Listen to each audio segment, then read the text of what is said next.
চলছে এসআইআর আর দেশ ছাড়ছে বাংলাদেশিরা, অনুপ্রবেশকারীরা।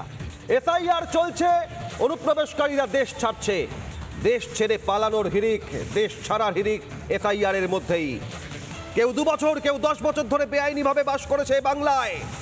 এসআইআর শুরু হতেই পগার পার অনুপ্রবেশকারীদের।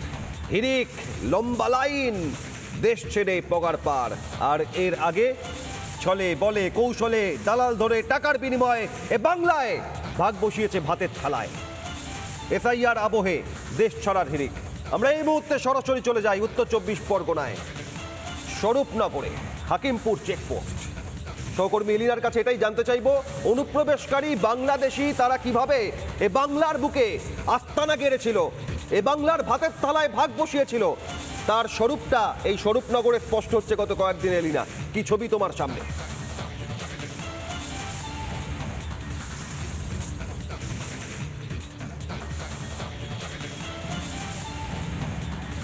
একেবারে অভিক, দেখো এই মুহূর্তে রয়েছে স্বরূপনগরের হাকিমপুরে, উত্তর 24 পরগনার এই হাকিমপুর চেকপোস্ট। গত কয়েকদিন আগে থেকেই তুমি জানো যে এসআইআর এর আবহে অনেক বাংলাদেশিরা তারা কিন্তু এখানে ভিড় জমাচ্ছে নিজেদের দেশে ফিরে যাওয়ার জন্য। কারণ যারা যারা বর্ডার পেরিয়ে এসেছিলেন, কেউ কেউ দালালের মাধ্যমে টাকার বিনিময়ে, বহু হাজার টাকার বিনিময়ে তারা পেরিয়ে এসেছিলেন কাঁটাতার, কেউ বা নদী পেরিয়ে এখানে এসেছিলেন, তারা কিন্তু এই মুহূর্তে এসআইআর এর আবহে ফিরে যাচ্ছেন। আমি এই মুহূর্তে ছবি দেখানোর একবার চেষ্টা করবো। আমার ভিডিও জার্নালিস্ট মেহরাজকে বলো, মেহরাজ এর ছবিটা দেখাও। এই মুহূর্তে তুমি দেখতেই পাচ্ছ তারা এখানে অপেক্ষা করছেন। সমস্ত রকমের বাক্স প্যাটরা যারা যা যা নিয়ে গেছিলেন সমস্ত জিনিসপত্র নিয়েই কিন্তু তারা আবারও ফেরার চেষ্টা করছেন নিজের দেশে। গত 3 থেকে 4 দিন ধরে, তার বেশি দিন ধরে অনেকেই অপেক্ষা করছেন। কেউ কেউ ইতিমধ্যেই ফিরে চলে গিয়েছেন, আবারও অনেকে আসছেন, কেউ কেউ অপেক্ষা করছেন।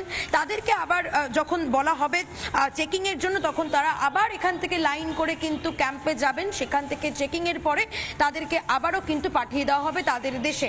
আমি একটু কথা বলার চেষ্টা করব যারা এখানে রয়েছেন তাদের সঙ্গে। দাদা, কবে এসেছিলেন ভারতে বাংলাদেশ থেকে?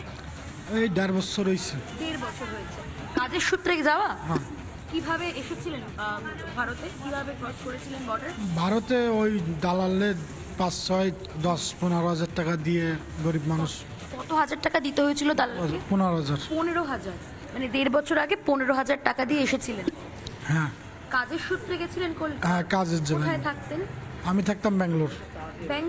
ব্যাঙ্গালোর চলে গেছিলেন কাজের জন্য। ফিরে যাচ্ছেন কেন এখন? এখন ফিরে যাচ্ছি, বাংলাদেশকে ভালোবাসি, বাড়িঘর ওখানে আছে, এর জন্য ফিরে যাচ্ছি। শুধুই কি বাংলাদেশকে ভালোবাসে নাকি অন্য কোনো কারণ রয়েছে? এসআইআর চলছে, সেই কাগজপত্র নিয়ে না, এসআইআর নিয়ে আমার সমস্যা নাই, আমি শুধু বাংলাদেশকে ভালোবাসি, এইটাই আমার বাড়িঘর ওখানে ফিরে যাচ্ছি। কোথায় বাড়ি? বাংলাদেশের কোন জেলায় বাড়ি? খুলনা। খুলনাতে। খুলনা থেকে 1.5 বছর আগে চলে গেছিলেন। জি জি। কিভাবে পেরোলেন, মানে কাঁটাতার পেরিয়ে নাকি নদী পেরিয়ে এসেছিলেন? কাঁটাতার নদী, এখানে ওখানে যেখান থেকে পার করে, ওখান থেকে যে কোনো থেকে পার করেন তারা? পার করে, মেলা রিক্সে পার করতো, কিন্তু এইবার বিএসএফ ছাড় দিচ্ছে, চলে যাচ্ছে ভালো ভাই। যখন আপনারা পেরিয়েছিলেন তখন কোনো রকমের কোনো মানে দালাল যখন ক্রস করেছিল তখন আপনারা খুব রিস্কের মধ্যে এসেছিলেন, তাই তো? হ্যাঁ হ্যাঁ। এলিনা, আমি একটা বিষয় বোঝার চেষ্টা করবো এনাদের কাছ থেকে। এলিনা, যখন এসেছিলেন অবৈধভাবে, বুঝতে পাচ্ছেন তারা কত বছর থাকার পরিকল্পনা নিয়ে এই বাংলায় এসেছিলেন তারা? কত বছরে বাংলার ভাতের থালায় ভাগ বসাবেন বলে এসেছিলেন তারা? আর যখন এসেছিলেন আর আজ যখন চলে যাচ্ছেন, কি বুঝছেন? ওপারে চলে যাওয়ার আগে এ বাংলায় তারা যতদিন থেকেছেন তা সম্পূর্ণ বেআইনি বলছেন তারা?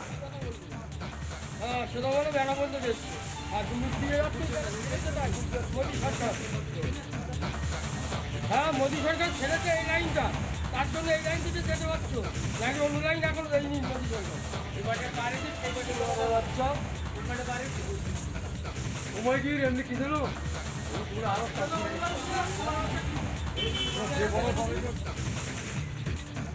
এসআইআর আবহে দেশ ছাড়া হিড়িক, স্বরূপনগরের হাকিমপুর চেকপোস্টে ভিড়। যে ছবি আপনারা দেখছেন এলিনা, যারা আজ ছবিটা দেখানোর চেষ্টা করবো। তুমি এই মুহূর্তে দেখতেই পাচ্ছ এখানে যারা যারা অপেক্ষা করছেন তারা স্পষ্টত যে কথাটা বলছেন যে তারা বর্ডার ক্রস করে এসেছিলেন 15,000 টাকার বিনিময়, এবং তারপরে তারা কিন্তু বিভিন্ন জায়গায় কাজের সূত্রে বেরিয়ে গিয়েছেন। কেউ কেউ ব্যাঙ্গালোর, কেউ কলকাতা, কেউ নিউ টাউন, বিভিন্ন জায়গায়। এবং তারা বলছেন যে কাঁটাতার এবং নদী পেরিয়ে 15,000 টাকার বিনিময়ে তারা এসেছিলেন। এখানে যারা অপেক্ষা করছেন তারা বেশ কয়েকদিন ধরেই অপেক্ষা করছেন ফিরে যাওয়ার জন্য। এবং এবং বিএসএফ এর যারা রয়েছে এখানে এখানে একেবারে চেকপোস্টের কাছে বর্ডার এরিয়ায় তারা প্রথমে ক্যাম্পে নিয়ে যাচ্ছেন, তাদেরকে নাম ধরে ধরে ডাকা হচ্ছে এবং ক্যাম্পে নিয়ে যাওয়ার পরে চেকিং এর পরে তাদেরকে কিন্তু ফের তাদের দেশে তাদের ফিরিয়ে দেওয়া হচ্ছে। আমি আরো অনেকের সাথে একটু কথা বলার চেষ্টা করব যারা এখানে বসে রয়েছেন, একটু কথা বলবো। কতদিন এসেছিলেন, কোন সালে? আমি 2 বছর আছি। 2 বছর আগে আপনি বাংলাদেশ থেকে ভারতে এসেছিলেন। আচ্ছা, কিভাবে এলেন? আমি ও হাঁটতে হাঁটতে কাছে গেলাম। হাঁটতে হাঁটতে চলে এসছো, বর্ডার পেরোতে তো হয়েছে? হ্যাঁ, ওই নিচের দিকে, নিচের ঘাট দিয়ে। কোন বর্ডার পেরিয়েছিলে? ওটা কুলতলি না কি বলে, ওদিক থেকে পারে। কুলতলি মানে সুন্দরবন এলাকার কোনো বর্ডার থেকে? হ্যাঁ, হ্যাঁ। ওখান থেকে পেরিয়েছিলে। কিভাবে পেরোলে? তুমি একাই পেরিয়েছিলে নাকি দালাল ছিল? আমি একাই পারি না। দালাল ছিল না? না। আচ্ছা, তো তারপরে কোথায় থাকতে শুরু করলে? ওখানে যাই প্রথম গেছিলাম লেপটাউন।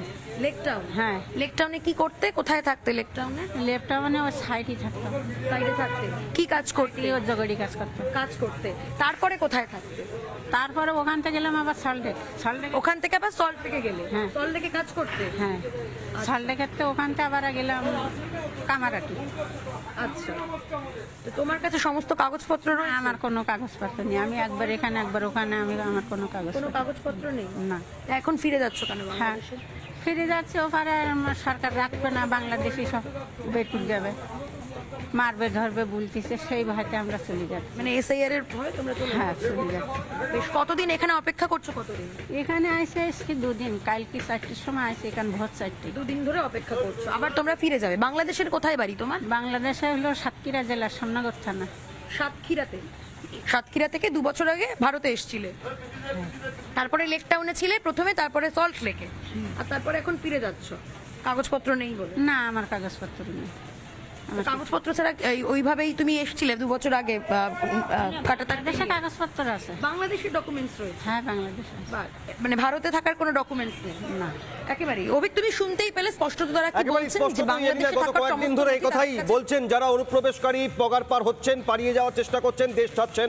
একেবারে ধন্যবাদ এরিনাকে। এবং এসআইআর শুরু হতেই অনুপ্রবেশকারীরা কিভাবে নিয়মিত সীমান্ত পেরিয়ে চলে যাচ্ছে ও দেশে পালাচ্ছে তার ছবি দেখলেন স্বরূপনগর চেকপোস্ট থেকে, হাকিমপুর চেকপোস্ট থেকে। আর বিজেপি রাজ্য সভাপতি শ্রমিক ভট্টাচার্য এই পরিস্থিতি নিয়ে কি বলেছেন দেখুন।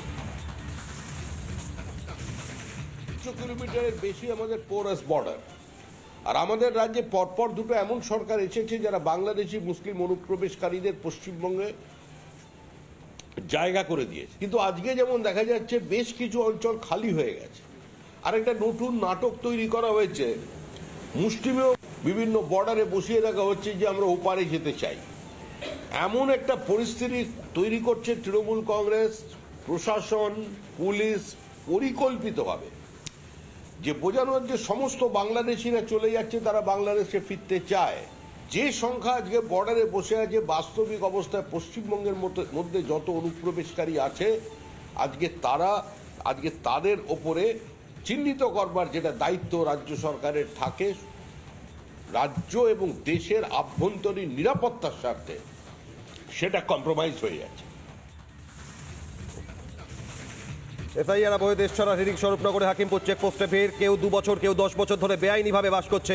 আর এসআইআর শুরু হতেই পগার পার, সেই ছবি স্বরূপনগর থেকে।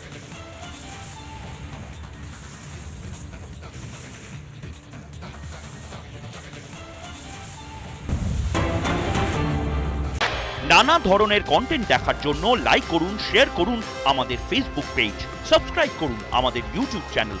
পাশাপাশি অন্যান্য ব্রেকিং নিউজের জন্য অবশ্যই চোখ রাখুন রিপাবলিক বাংলায়।